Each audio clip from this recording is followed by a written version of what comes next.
애플이 오픈 AI로의 투자 논의를 중단했습니다. 중국 정부가 자국 기업들의 엔비디아 AI 칩을 사용하지 말 것을 권고했습니다. 이번 주 3분기 인도량 발표를 앞두고 테슬라가 2%대 올랐습니다. 출근길 뉴스프레소입니다. 금요일 다우지수는 사상 최고 행진을 이어갔으나 반도체주들의 하락에 나스닥과 S&P 500 지수는 소폭 내렸습니다. 주간 기준으로는 3대 지수 모두 3주 연속 랠리를 이어갑니다.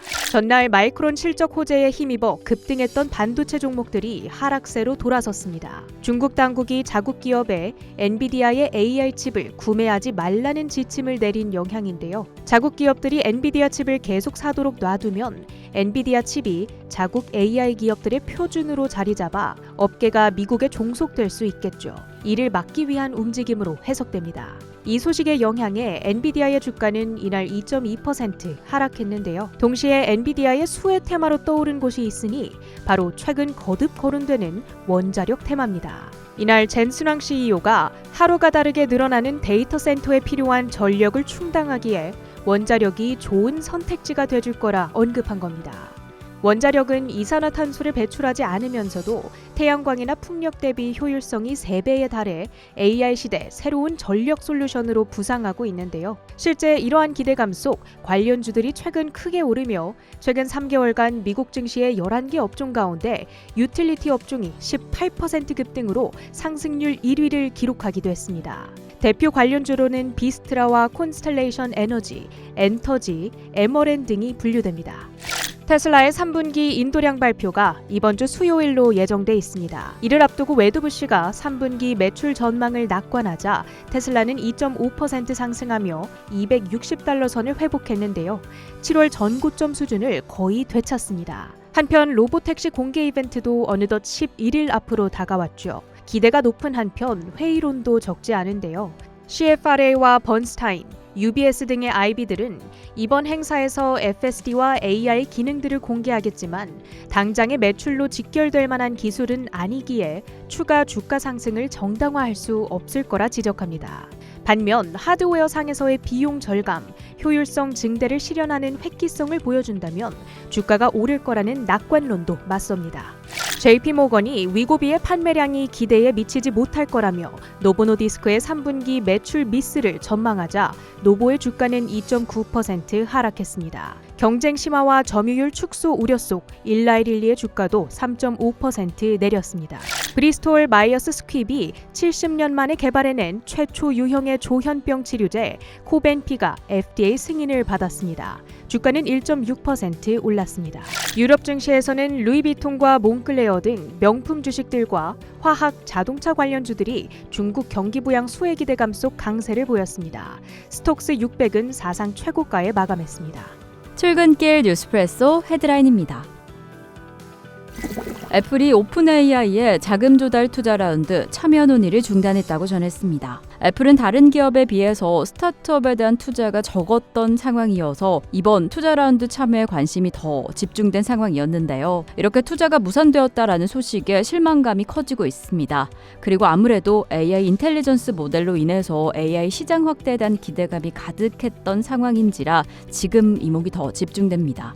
이렇게 다음 주에 마무리될 예정이었던 오픈 AI의 65억 달러 규모 자금 조달 라운드. 이에 오픈 AI는 새로운 투자처를 찾겠다고 전했습니다. UAE의 국영기업인 MGX와 그리고 타이거 글로벌 매니지먼트와 함께 투자 참여 논의를 하겠다고 전했고요. 지금 최대 주주로 꼽히고 있는 마이크로소프트는 이에 10억 달러를 추가 투입할 계획이라고 전했습니다. 사실 애플 인텔리전스 기대감은 좀 높았는데 10월 출시 예정인 iOS 18.1부터 적용될 예정이고 그리고 2023년 출시 이상 모델에서만 적용 가능하다라는 점에서부터 이 AI 부재라는 이야기가 나오고 있었는데요.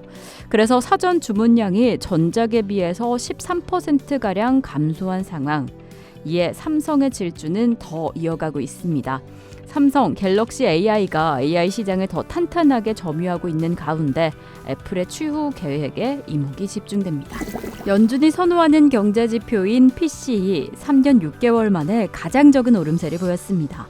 전년 동월 대비 2.2% 상승하면서 연준의 목표치인 2%에 상당히 근접한 수준으로 공개가 되었는데요. 근원 PC 역시나 시장의 예상치를 하회하면서 이제는 인플레이션이 금리 결정에 걸림돌이 되지 않을 것이다 라는 해석도 나오고 있습니다. 이에 따라 빅컷의 가능성에 힘이 실리고 있는데요. 패드워치에 따르면 현재 빅컷의 가능성 53.3%로 25bp 인하 전망을 상회하고 있습니다.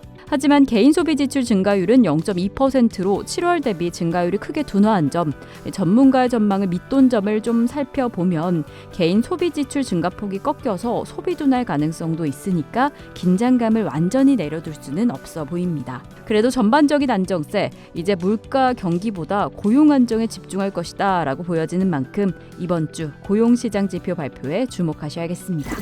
이번 주 주요 일정입니다. 우선 오늘 중국의 9월 제조업 구매자 관리 지수가 발표가 됩니다. 침체 우려감을 좀 내려둘 수 있을지 살펴보겠고요. 그리고 현지 시간으로 1일 11월 대선 전 마지막 TV 토론회인 미국 부통령 후보 TV 토론회가 있습니다. 아무래도 대통령 후보의 2차 TV 토론이 무산된 만큼 이번 토론회에 더 주목하고 있습니다.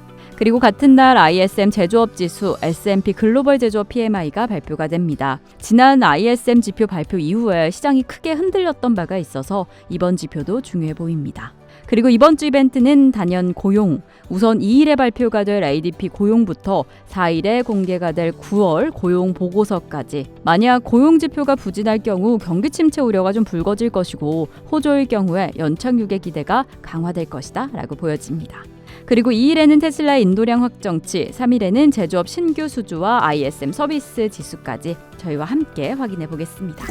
이어서 상품 시장입니다. 아무래도 중동 전쟁 확전에 대한 우려감이 상품 시장에 큰 영향을 주고 있습니다. 최근까지 연일 사상 최고치를 경신하던 금값 2,700달러를 돌파하나 했는데 눈앞에 두고 하락 전환을 한 상황이고요. 국제유가는 중동전 발발 위기에 소폭 상승을 했습니다. 비트코인은 0.12% 상승하며 65,810달러에 거래를 마쳤습니다. 이상으로 뉴스프레소 전해드렸습니다. 9월의 마무리도 10월의 시작도 저희 머니투데이 방송과 함께 하시죠.